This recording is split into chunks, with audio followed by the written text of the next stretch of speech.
What's up, man? Kisha, we just invited you to just let us know about your experience with Stokvels. Most importantly, now that it's a festive season, your Stokvel lifestyle. No, I'm not part of a Stokvel. It's always been Mama and Auntie and all the matriarchs in the house. Yes. Bilingual, not a Stokvel. Okay. So one of you just receiving the benefits of Stokvel.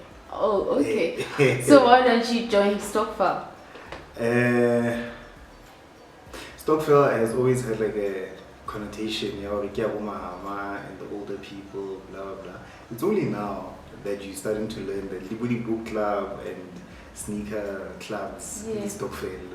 Yes. So now that you know, or I know better, I think I might even join a Stokvel as soon as income is stable and I have some disposable. Yeah, now that it's COVID-19, yeah. Now that it's a strain to lots of people. Yeah. But yeah, we know that most of the Stokvel members are still continuing no matter what. They might have decreased the amount that they have, they usually contribute onto their Stokvels. We know that it's festive season. Mm-hmm. What do your parents, your mama, your aunt do with their Stokvel money, and what is the lifestyle behind that? So Stokvels are basically a vehicle to an individual or family being able to buy more at a specific time than they would as an individual. So give us the bulk buying and bargaining power. There's more power in a team of or a group of 10 people than you will as an individual. So when I was at Festive, you saw Sadi grocery, bashera, and then there's groceries until June, July. And that's my experience of it. Like you come back home when I live 12 kgs, there's 6 in Sapoof, it's a 6. I defy those things, you know what I mean? Yeah. And these are things that we wouldn't be able to afford in such quantities as just a family. So that's why Stokvel is important.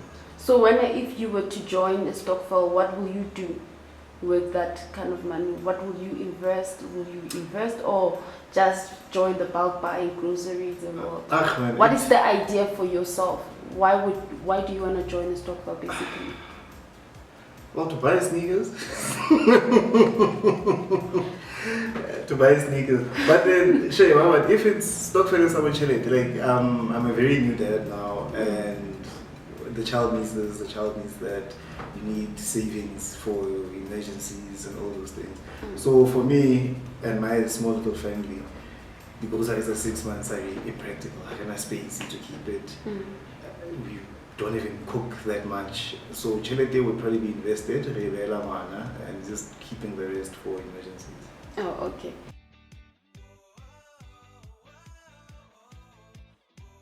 Oh, definitely. Like, dude, it's not like it goes out to fail after 6 months. This is investing in a future. That's from true. 1 becomes 2, from 2. If they do it right, then the growth will be exponential. At the end of the day, these people, what own a franchise, cash converters, and maybe one famous brands or maybe so it's a good start. It's a step in the right direction as to changing the connotations around the Stokvel. Exactly. Yeah, and what they're capable of. So this is pioneering. Well done to cash crusaders, cash converters, actually. Which one is it? Yeah, it is cash converters. Okay. So let's talk about we are in festive season, right? Yeah. Or a month away, essentially. Yeah, basically. So I'm thinking Black Friday. What do you think about Black Friday? Black Friday is a scam. Like, I think before Black Friday was fine. They had discounts that made sense. I think Maubani, I was listening to Metro, and then the chairperson or someone White Game, like Game South Africa, was on there saying that they're running Black Friday for a whole month. So not from where I'm standing, get a normal month. But Wabamaka. This is stock they couldn't move during COVID because no one was buying. So now they're trying to move as much stock as they can giving, okay, discount at 2,000, it makes a difference, but it's not a discount that would make me leave home like a TV because of Black Friday. Like for me, it's all a ploy. Leave discount to something, but could be surprises this week so that they can bring it down next week, take it back to normal price. That's what I've seen, and okay. Yeah.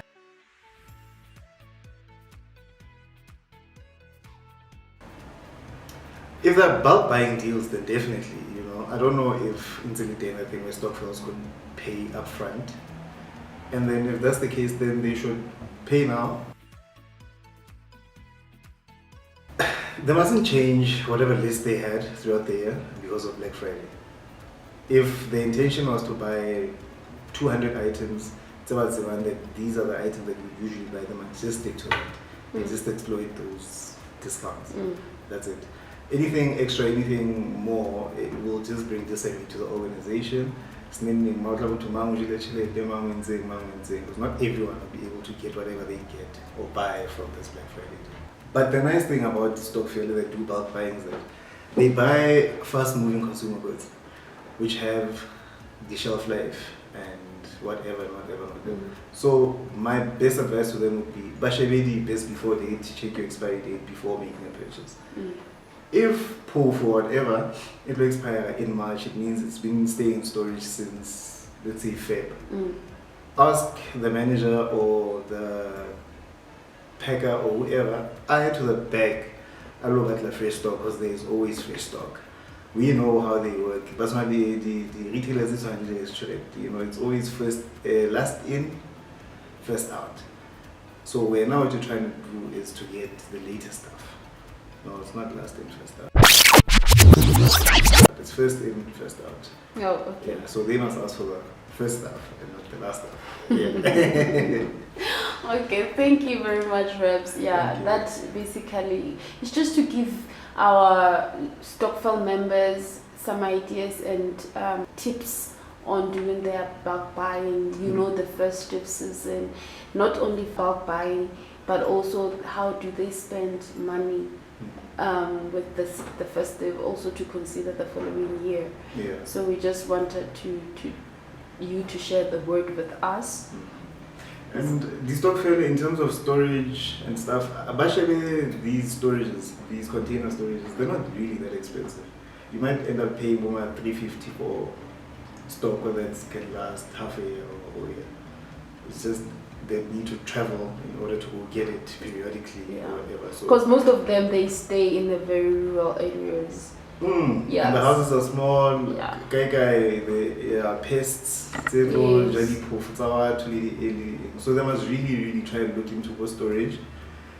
Yeah, I think the lowest price I've ever gotten for a quotation storage was $350 a month, and this was for a nice, decent sized space that you could keep your things safely, wasn't anything, because at least those sites are managed. But again, as I'm saying, those ones who are in the rural areas, the storage are too far from them.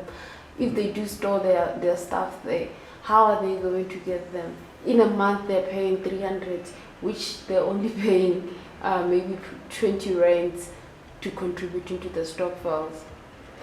What advice can we give them? Look at it this way.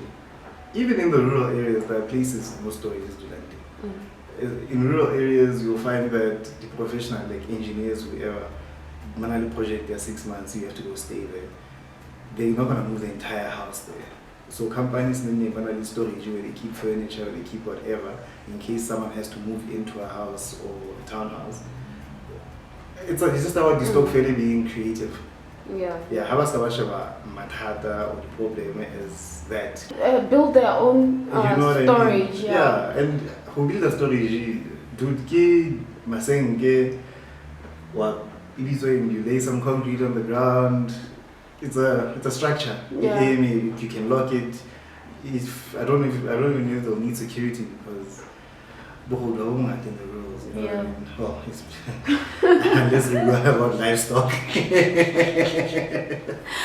Okay, thank you, Rebs. Thank you very much for having me here today. Yeah. Thank you for inviting me.